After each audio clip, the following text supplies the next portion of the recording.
It's a very frustrating situation when you're involved in a process where you do not have control.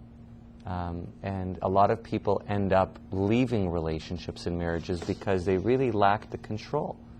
And they were fighting, and they didn't really have any ability to change the circumstances within the relationship, so they ended the relationship. Right. And then they've got all these problems that they need to sort out: custody, support, property division. And so one of the many options is to go to mediation. Well, what is mediation? Mediation is a voluntary process. You can't be forced into it. You can't be forced to continue in it. It's entirely voluntary.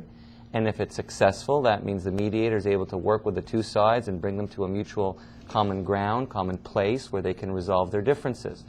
What happens if one person, and like in the scholar's case, is dragging their feet, making either false promises or no promises, or isn't providing the necessary financial information that is needed?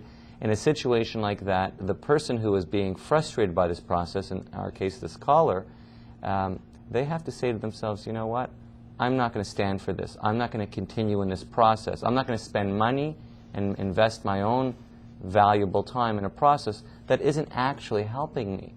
And so eventually the person needs to say, you know what, to the mediator, they need to say, look, we've been in this process since December. It's now July. It's 7 months. Enough is enough. We haven't made much progress.